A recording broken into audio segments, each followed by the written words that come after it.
अकोला जिल्ह्यात 1 ऑगस्ट पासून हेल्मेट सक्ती लागू करण्यात आली असली तरी या निर्णयाला आता विरोध सुरू झाला आहे।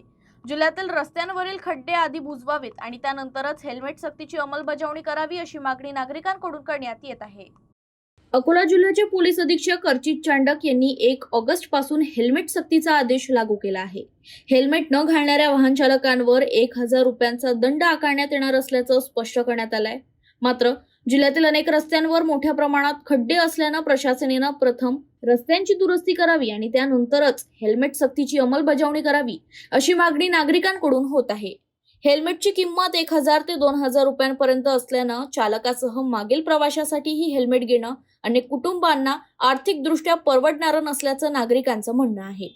हेल्मेट सक्तीच्या निर्णयाचा फेरविचार करावा तसंच रस्त्यांवरील खड्डे तातडीनं बुजवावेत या मागणीचं निवेदन देवा गावंडे यांनी जिल्हाधिकाऱ्यांना सादर केलं। यावेळी त्यांच्यासोबत कार्यकर्तेही उपस्थित होते। सर्वात पहिले दर्जेदार रस्ते द्या, त्यानंतर हेल्मेट सक्ती करा। कारण की लोक 20 ते 30 स्पीडनं गाड्या चालवतात, कारण की एवढे खड्डे आहे की हर जागी खड्डे असल्यामुळे दाबू लोक हैराण झालेले आहे। याच्यात हेल्मेटचं वजन घेऊन लोक कुठं फिरणार आहे। यासाठी आमची विनंती आहे प्रशासनाला की हेल्मेटची सक्ती हे मागे घेण्यात यावी आणि पहिले तर रस्ते बरोबर करण्यात यावे। सर्वप्रथम तर नगरपालिकेचा रस्ता बरोबर करण्यात यावा, जो नगरपालिका एकदम समोर आहे आणि तहसील जवळचा एक रस्ता आहे। पहिले तुमचे रस्ते प्रशासनाच्या कार्यालयासमोरचे रस्ते बरोबर करण्यात यावे, नंतर जनतेचा प्रश्न सोडावा आणि हेल्मेट सक्तीचा आम्ही हा निर्णय मागे घ्यायची विनंती करतो।